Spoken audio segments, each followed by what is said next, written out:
here that late. I can't figure out how to turn her off. I wish I knew how to turn her off, but I just can't. So, yeah, whatever. Okay, so we have people starting to come in the room. So, hi, everybody, as you're coming in. Hi to Lisa, Liz, and Christina. And I'm going to start us going out to Facebook now, too. So, if my face gets a little funny, it's because I am heading to Facebook now. You about to put on your type face? I'm putting my type face. I'm typing now. Okay, so let's see if we should be prepping. Yep. And we're on Facebook Live now too. So hi to Facebook Live. And if you're watching on YouTube, hi to YouTube, because this is recorded and we will put it on YouTube as well. So want me to do housekeeping, Liz? Sure. Okay, I'll do housekeeping. I'll do the housekeeping. So just real quick, tonight we're doing the event with Christina for the Cave Dwellers. We can't wait to get into this conversation. We have her on the couch for the couch surfing here. So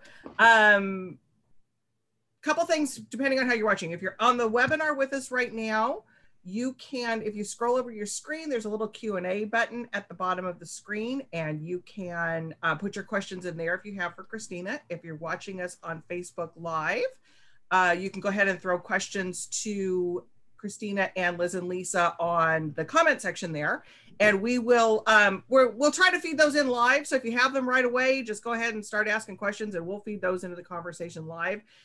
Liz and Lisa will talk with Christina for about 35-ish minutes with questions from you guys thrown in there too, so that's great. I will be putting in both the Facebook Live and the webinar in the chat and the comment a link to Cave Dwellers. You can order it from Warwick's. I like to say any way there is to get a book, you can get it from Warwick's. We ship anywhere. Liz and Lisa can attest to that, right, you guys? And for those of you that may not be familiar with Warwick's, if you're joining us on Facebook Live, if you've come in through the webinar, at least you've gone to our website. Warwick's is located in La Jolla, San Diego, California. And my little sign there says 1896, and we are celebrating our 125th anniversary this year. So we are an old established business, been here in San Diego since the 30s. So gone through a lot of things, couple pandemics. We've got this great mural that we did that kind of shows a timeline of what was going on throughout history that Warwick's kind of lived through. So we got some great celebrations that are coming. So if you're ordering the book, you can choose it to be shipped to you, or if you're in the La Jolla, San Diego area, we'd love for you to come in the store. There's nothing better than shopping books at the store. So with that, I think I'm going to go away now and let you guys have fun. I'm going to the background. Let you guys have a great conversation. So see you in about a half hour. All right. Thanks, Julie. Yeah. And as she mentioned, you guys, it's so easy to order from Warwick's. And if you go on their website and look at the events they put on, I mean, every single author that you want to see is coming to Warwick's on their book tour. So make sure you definitely support them by buying their book. If you choose media mail, which is really inexpensive, it's pretty quick. When I did media mail, I think I got my books in 2 days. So anyway, just, make sure to support them. So I'm Liz Fenton. I'm here with Lisa Spanky. She's my best friend of over 35 years and 35, yeah, 30, whatever. Anyway, and we've co-written 7 novels together. The most recent is How to Save a Life. It's a dark, heart-pounding love story with a Groundhog Day twist that came out last July. You can find that in our entire backlist at Warwick's, and you can get them personalized there. But we're not here today to talk about us. We're so excited to have Christina Mcdowell here, the author of The Cave Dwellers. And Lisa, tell us more about her. Sure. Christina Mcdowell is the author of the critically acclaimed book, After Perfect, A Daughter's Memoir. The film rights were sold to Valparaiso Pictures in 2018. Her work has appeared in the Washington Post, the New York Times, the Los Angeles Times, the Huffington Post, the Guardian, O Magazine, People Magazine, The Village Voice, LA Weekly, and more. Her debut novel, The Cave Dwellers, was released May 25th. Welcome. So happy to have you here. Thank you so much for having me. Yes, thank you for braving the cicadas. Cicada, am I saying it right? It's fine. Did I say it wrong again? Potato. It's a cicada, but it's fine. Thanks for braving the horrible bugs raining down in see to be with us tonight. Well, I finished the Cave Dwellers over the weekend and loved it. And the Washington Post agreed, and they had this to say. For its merciless humor and brazen exposure of salon secrets, the Cave Dwellers should join the small collection of essential Washington books. That is great praise. Tell us what it's about. So I love Ron Charles. Thank you, Ron Charles. The Cave Dweller. So first some people may be wondering what the term, who haven't read the book, the Cave Dwellers means. And Cave Dwellers is a term used to describe the oldest families in Washington who have resided there for generations. And in the book, I describe them as the families who, whose fortunes may come from, dark money through things like gunpowder, energy, war, that sort of thing. So the book, though, takes a wider view of Washington, the cave dwellers being one or two families in the book. And then I expand it to a military family, the kind of A-list political new money family, and media as well. And so it's about the murder of one of these very wealthy cave dwelling families and how that ripples through these other families in the different social sectors of Washington. Yeah, and it's fascinating. And, I read your authors. I mean, I did a little Google stalking on you after I finished the book. So I know you grew up in, this world. Can you tell us a little bit more about that and how it shaped, or if it shaped, the novel? Yeah.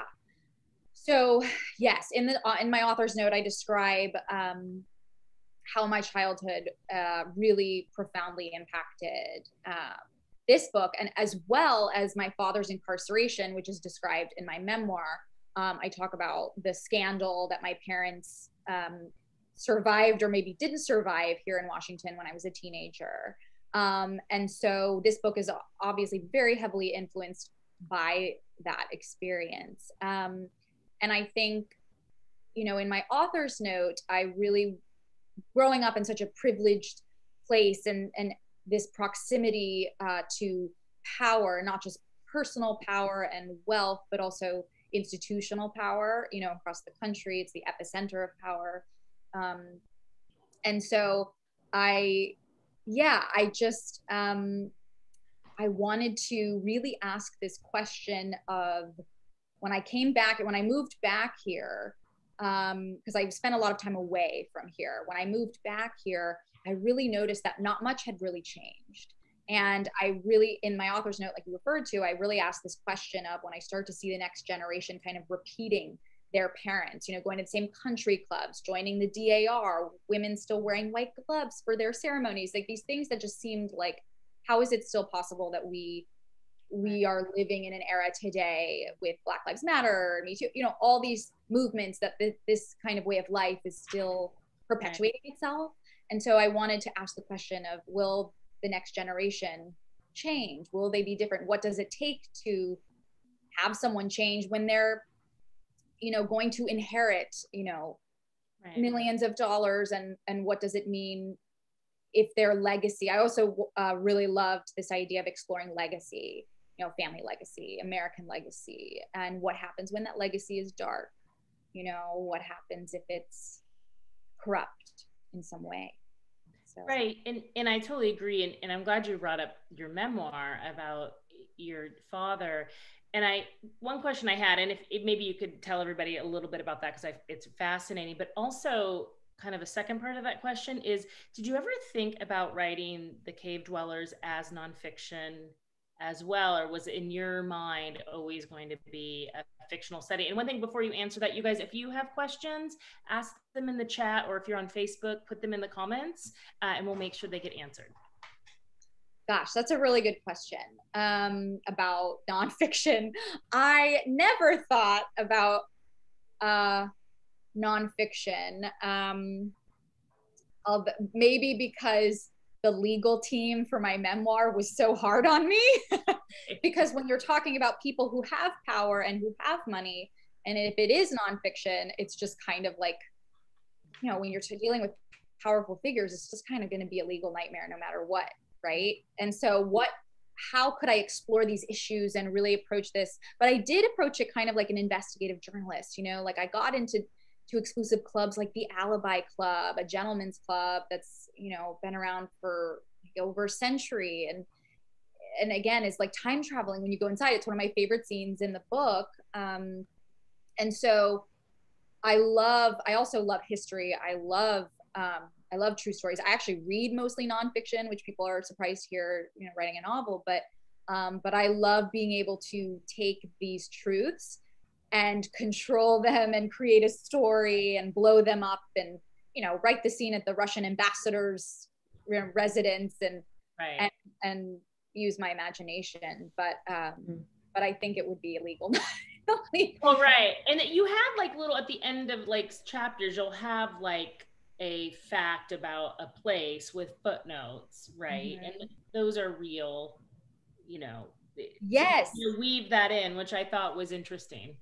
Yes, that was totally my editor, Allison, who was so wonderful and clever. She said, you know, because Washington is such a specific place, a lot of these historical like monuments or settings or places, like, let's give us context and let that, and, you know, so they're threaded, for those of you who haven't read the book, they're threaded throughout the book before each chapter as sort of a little mini like history lesson, but also within the context of what scene you're reading, and where the scene is taking place. So you kind of have like this kind of subconscious, you know, how narrative going on while you're reading present day, if that makes sense. It's almost like, reminds me of historical, the book is not historical fiction at all, but those pages, like, I think that's what everyone loves about historical fiction, is it's like a real place or real period in time, but then the setting's fictional. So when you add those in, it does make you, as you move forward to read, you're like, oh, because you're, you know that is real. And I found that really enticing and fascinating. You write about incredibly privileged people, right? These cave dwellers. I keep calling them I don't know what's going on. Cave dwellers, at a time when people are finally beginning to open their eyes to the way, you know, race and class affect our world. So if there was like one or two things you really would want someone to take away from this novel, what would that be? I think to take away, it would be to challenge yourself. How can we as individuals, or I can only speak for myself, right? As a white woman from a very privileged place, how can I contribute to this world in a way that isn't harmful, or in a way that that isn't perpetuating white supremacy in any way, or classism in any way? I mean, the story that I describe in my author's note was true, that I had just come home and I attended this party for a childhood friend, and this guy had had a few drinks and he said, let's go downtown and hang out with the commoners. And I confronted him and I said, this is what? And I mean, and everyone around was like, oh, he's joking, he doesn't mean that, you know, he's a nice guy. And I'm like, I don't think that's funny. So what I found was, and I described how the book White Fragility influenced the narrative as well, was like this weird psychological defense of like the shame and the guilt that they couldn't acknowledge or see. And by the way, this was a congressman's son. This was someone who, you know, should be completely aware of current events and things. And anyway, so yeah, so I want to ask this question of like breaking cycles, and whatever that means to you, right? I think I'm fascinated by, and I wanted to explore, and it's one of the reasons why I wrote the book. I'm like obsessed with with that idea and talking about that, because for myself, going back to my memoir, I'll just say this, you know, I had and I also talk about this with Bunny's character, which is our protagonist, and the murder that really is the catalyst of her friend that creates the disruption for her. So, and I had my own disruption in my own life, which was, you know, my father, you know, I had this really this house of cards childhood. And then that was my disruption, that like, you know, the rug was pulled up underneath me, and it was like, oh, what is true isn't really true. And you know, then seeing my father incarcerated and being the only white person there, and yet it just, so that was my disruption, you know, that's what it took for me. But what if that didn't happen? What does it take for anyone to have to come to terms with breaking cycles in their family, in their own life? So I don't know, like, I know for me what that was, but yeah. Right. Sometimes it takes that kind of slap in the face to view things from a different lens. Yeah. And I think as a country, maybe last year that was enough for a lot of us, hopefully for many, many of us. But I think that's really good. You know, what's funny is there's a question, and I'm going to have Lisa ask it, but I actually was literally going to ask this question in a kind of a different way. Like, this is more blunt, but I was just going to ask this. So Lisa, go ahead. Yeah, so there's a question, you know, because you have a lot of experience. It's fictional, but you have experience. So I think the broader question is probably, how has this affected you, having written about this and where you live and with people you know? And then the specific question is, are you invited to more or less parties now because of the book? Like the first question I always get, and I think it's hilarious and it's wonderful. My friends are like, you're gonna have to leave Washington. They're like, you gotta get out of town. Yeah. There will always be pushback when you're probing power and institutions of power. So luckily I don't have any interest in attending the parties that people like the cave dwellers attend, or certain country clubs that to me still very much represent kind of the social aspect of, you know, institutional racism and classism. So I always say, like, I don't really care whether I'm invited to a party or not, because those are not my people that you know, there's like a real lack of kind of humanity in some of those places. But no, I'm not. Someone asked me if I have like been, you know, are women in their tweed jackets gonna like chase me down the street? That has not happened, but there have been, like I was sharing with Lisa and Liz before, you know, there are debates that I'm hearing about going on behind the scenes that,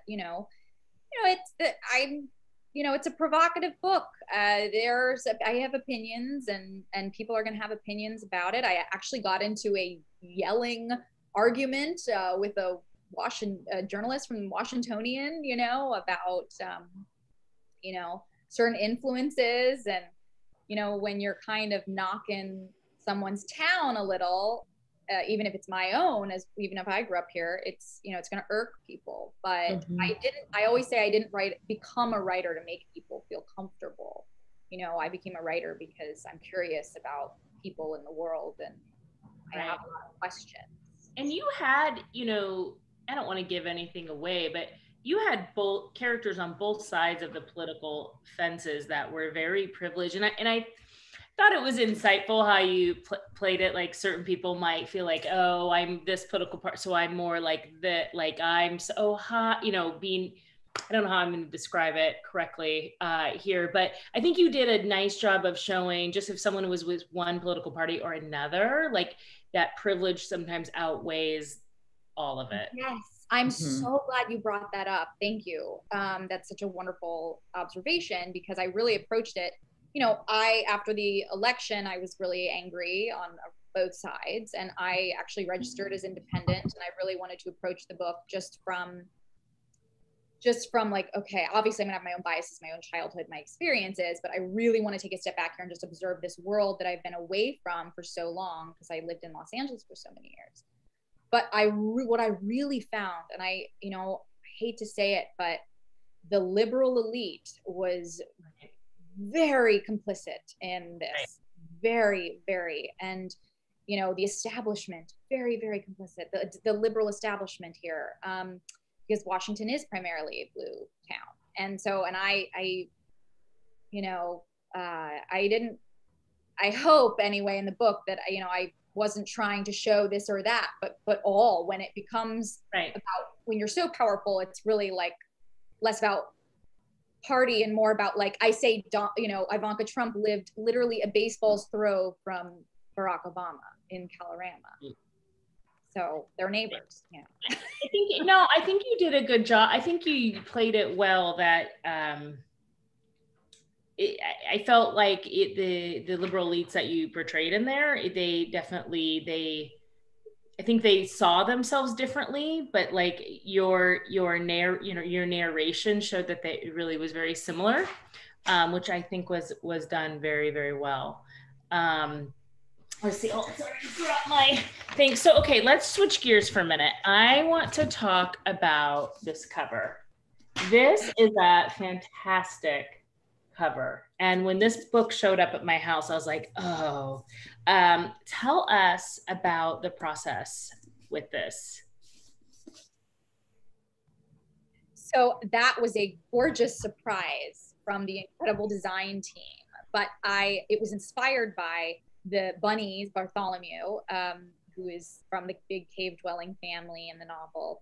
I described Toile, a pattern in her house, which in New England, or if anyone has spent some time in New England or in this area, or even the South, or probably even in California in certain areas, just Toile.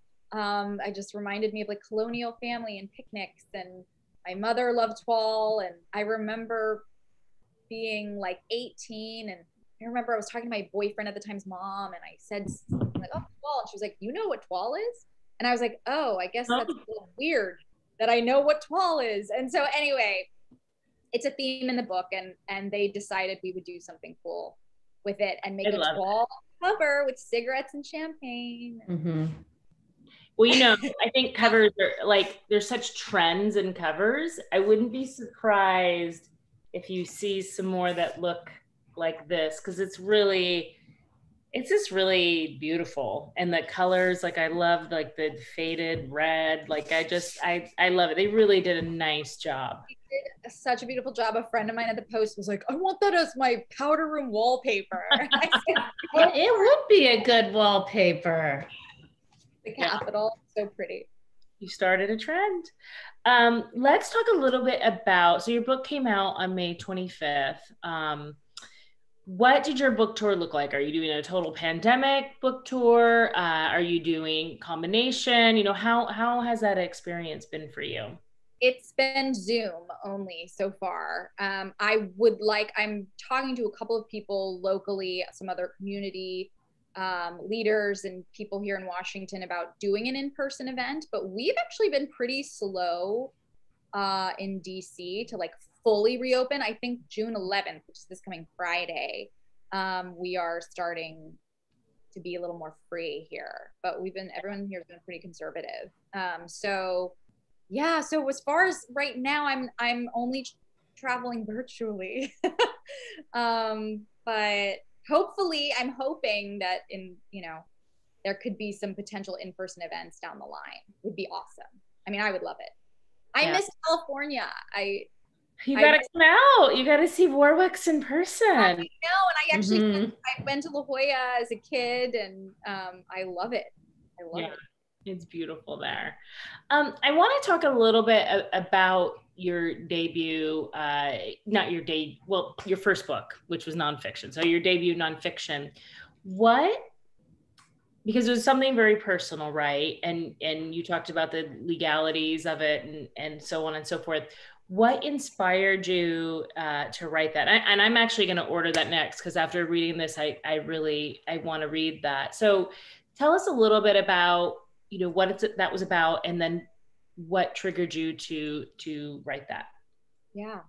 So I found in my early 20s, well, I grew up wanting to be an actress, which was very much, I think, the product of a very dysfunctional home, really wanting attention. My father would write me letters from prison that said movie star. And I talk about that in the memoir. But really, when my father was arrested by the FBI.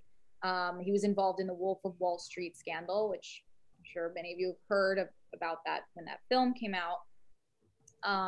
And I had many years of, and he also stole my identity. It's this part people are always, what? He abused my social security number. He left me in about $100,000 worth of debt, laundered money in my name, all of these things.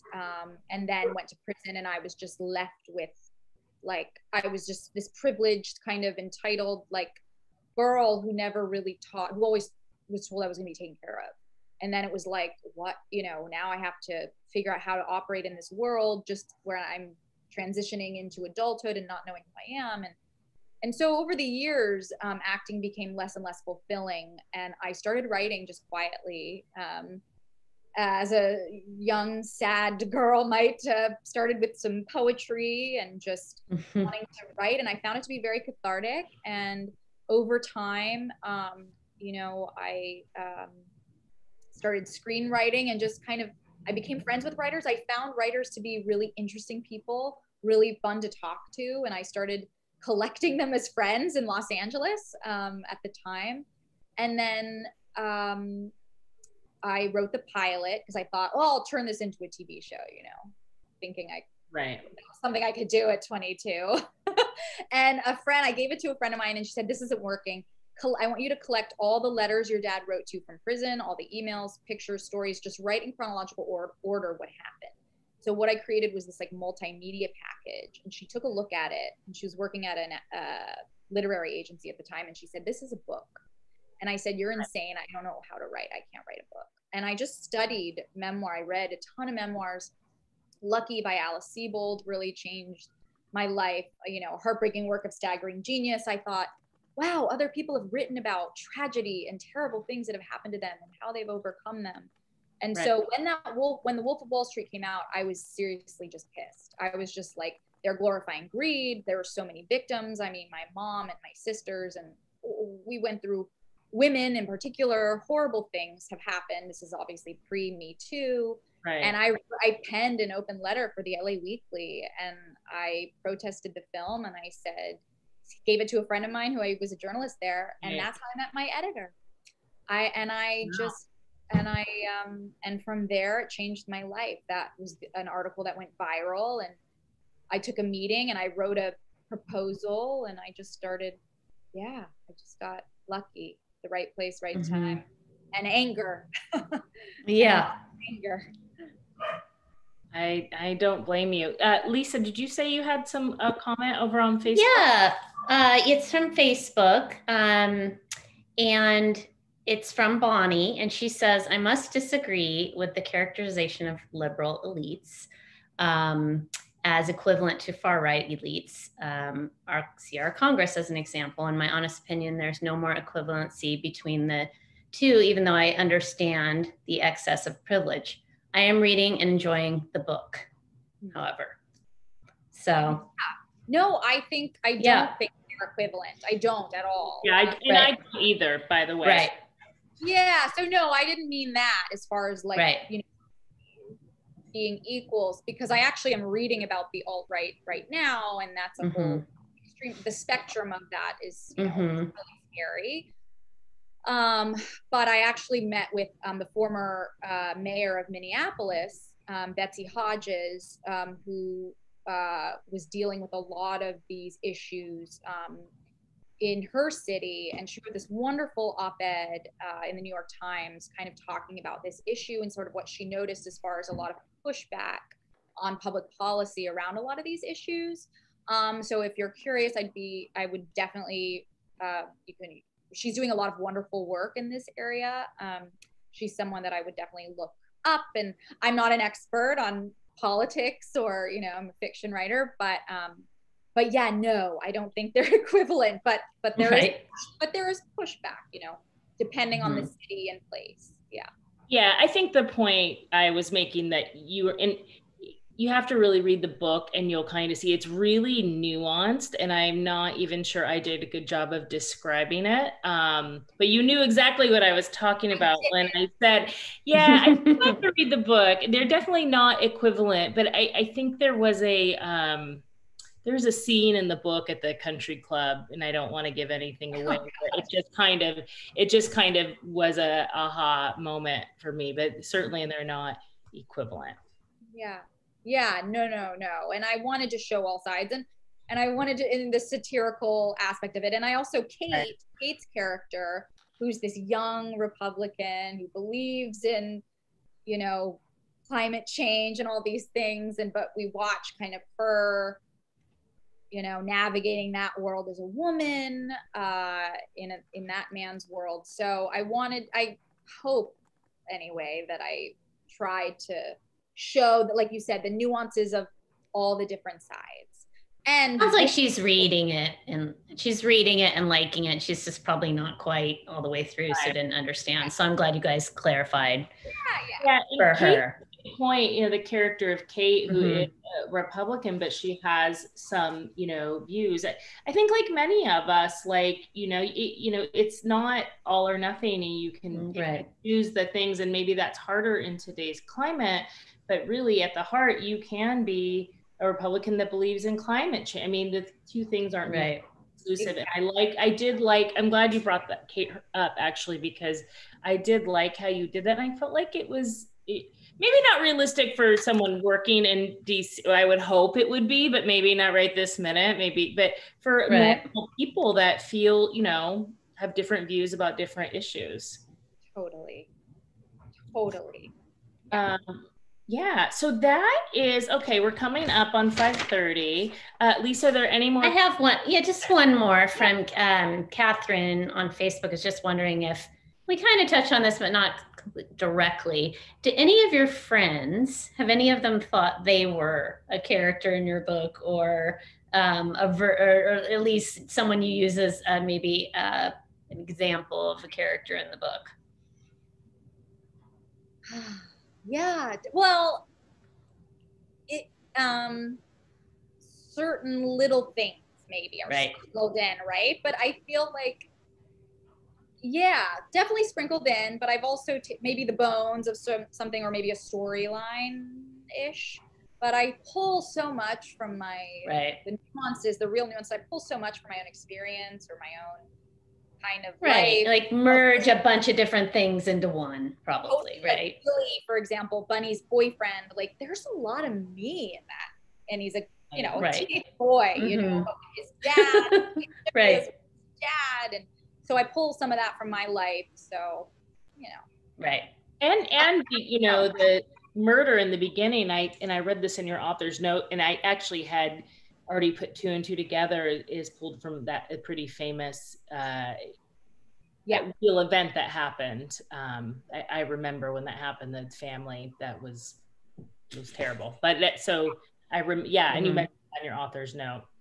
Yes, I was here back in Washington on the book tour for After Perfect, and it was a headline in the Washington Post, and it scared me, and it shook a lot of this community, the city, and they reminded me so much superficially of my own family, the red brick mansion, the Greek father. And so I was, I let my imagination kind of just go from there. But the actual story, I just, want to be clear that it is not about that specific murder. Right. There has been a podcast about it. If anyone is curious to know about the DC Mansion murders, there's a podcast.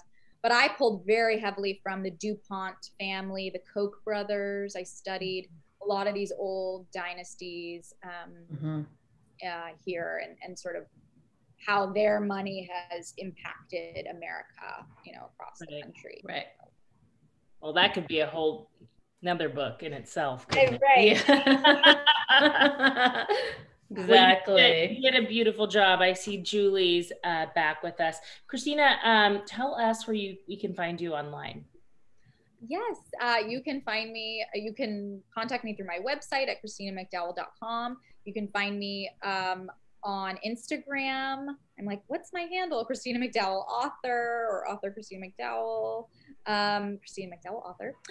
You can find me on Twitter, author McDowell, and I'm not on TikTok. So I have a couple questions for you. I think that makes four of us. Let her go. I have a couple questions of my own before we let you go, though. Was Cave Dwellers always going to be the title? I know you talked about the title, but was it always that? I'll share really quickly how we came up with the title. So I actually mentioned the Cave Dwellers, yes. In my, in After Perfect, my memoir, my mother, there's a scene where she's telling me how the social hierarchy of Washington works, how the power structure works when she was feeling very ostracized from the community after my father's kind of downfall. And she said, the Cave Dwellers. I said, the Cave Dwellers, what? She said, oh yes, the Cave Dwellers, they're the worst. And I just thought, what is this? And so Allison, when I came to her and asked her, you know, has anyone written a book about the sons and daughters of these very quiet, powerful families? She says, no, but call it the Cave Dwellers. And I said, that's great. Yeah. It was I love it. So that's that. Allison's a good egg. Wonderful. And Catherine is commenting on Facebook. She can't wait to read this. Catherine, you had some great comments on there from Facebook. So she can't wait to read it. She said this has been a great Zoom. But yeah, you guys are right on the extreme money and extreme philanthropy changes. Sometimes that can change policy more than through laws. Yeah, that's another whole interesting. Right. Totally didn't even think of that. Yeah. Mm-hmm. Yeah. And that's a really, you know, so that big money. And I think that, yeah, so this has been such a great conversation. Lisa, tell us where people can find out more about you guys. Oh, you're on mute, my friend. Sorry, my dogs were going crazy. Okay. You can find us at lizandlisa.com. All our links are there. You can find us at Instagram at Lisa and Liz. Or Facebook, Liz Fenton and Lisa Steinke. We're most active in those two places. And Christina, are you working on something else for us? Yes, I am working on my next book, which it's very loose, but I will share with you that I'm doing a lot of research on the alt-right and extremism and also feminism and gender. So that's all I can share now, but the research always informs a lot of where it's going to go. Do you see yourself staying in Washington, D.C.? Yes. Yeah. Oh, definitely. Yeah. For now, very interesting, dynamic place. And we're only in the second part of this saga starting in 2016. So I got to see where we're going to be in 4 years. Oh boy. Yeah. You got a bigger stomach than I, you got to. Yeah. I got to be. I'm not sure I can handle that. All right. When I take this away, we don't go back into a green room. So this is going to be goodbye. So Thank it was you so much for having me. Thank you. Congratulations on your book. And I love being here. Thank you. So anytime we're kind of on opposite ends of the coast, but anytime that you're in our corner of the country, come by and see us. I will come in. Thank you. All right. So good night, everybody. Bye. Bye.